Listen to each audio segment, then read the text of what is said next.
Kepada Tuan dan Puan, para anggota DPR yang terhormat, apa kabar hari ini? Sepertinya tak sebaik biasanya.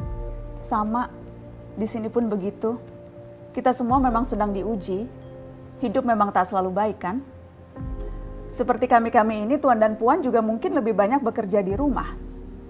Kalau lihat siaran sidang atau rapat terbuka di gedung DPR sekarang sih kelihatannya banyak kursi yang kosong. Tapi biasanya juga kosong kan ya? Tuan dan Puan anggota DPR yang terhormat. Saya perhatikan parlemen-parlemen negara lain fokus melawan corona. Tapi rasa-rasanya isu-isu yang keluar dari Senayan belakangan kok kebanyakan tidak terkait corona ya? Kami malah membaca DPR bersemangat membahas isu-isu lain.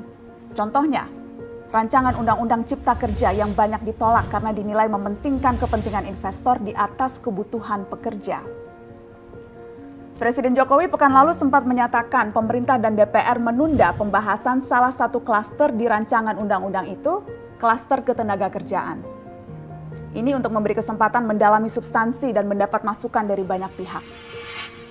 Berpegang pada alasan itu, maka sudah seharusnya klaster lain dalam RUU Cipta Kerja pun perlu ditinjau ulang. Karena yang lain juga bukan tanpa masalah, terutama dari perspektif lingkungan dan keadilan gender. Tidak cukup hanya menunda pembahasan satu klaster saja. Ada juga RUU lain yang masih nekat mau dibahas. Ada RUU KUHP yang tahun lalu diserbu unjuk rasa. Lalu RUU pemasyarakatan.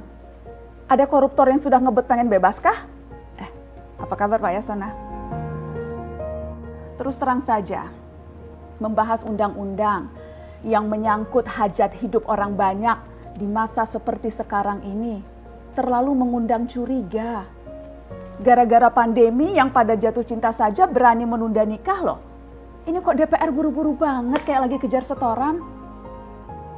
Tidak ada undang-undang yang tidak penting, semua penting. Justru karena undang-undang itu penting, aneh jika pembahasannya diseriusi di waktu seperti sekarang. Saat dimana perhatian dan konsentrasi kita sedang terkuras bertahan hidup di tengah wabah.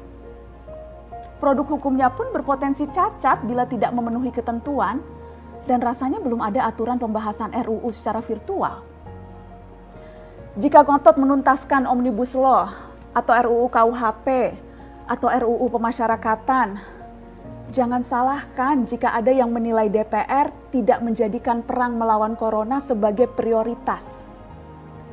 Saya percaya setiap tindakan dan keputusan di masa krisis mencerminkan skala prioritas. Atau memang inikah prioritas wakil-wakil rakyat kami saat ini? Bikin ribut juga jelas tak seharusnya jadi prioritas.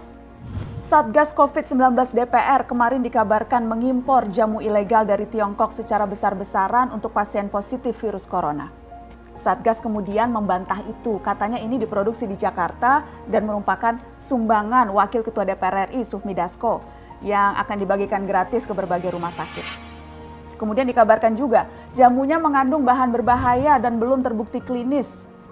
Satgas lagi-lagi membantah, katanya sedang proses mendapatkan izin edar di Badan Pengawasan Obat dan Makanan. Sedang itu berarti belum kan ya? Tuan dan Puan yang terhormat, niat baik pun perlu proses yang baik. Proses yang semrawut hanya akan disusul polemik. Sementara sekarang kita sedang banyak-banyaknya menaruh harapan kepada negara. Tindak tanduk DPR salah benarnya akan selalu dilihat. Makanya sempat ramai juga warganet mengkritik Satgas COVID-19 DPR RI yang berfoto mengenakan APD saat hendak berkunjung ke rumah sakit darurat Wisma Atlet menyerahkan sumbangan DPR. Ini dinilai melukai hati masyarakat. Tenaga medis kita saja bertaruh nyawa benar karena kekurangan APD. Tidak ada yang meragukan jumlah sumbangan DPR. Kami yakin pasti banyak, namanya juga DPR, beli ribuan rapid test saja mampu, ngeborong jamu apalagi. Tapi ini soal rasa dan empati.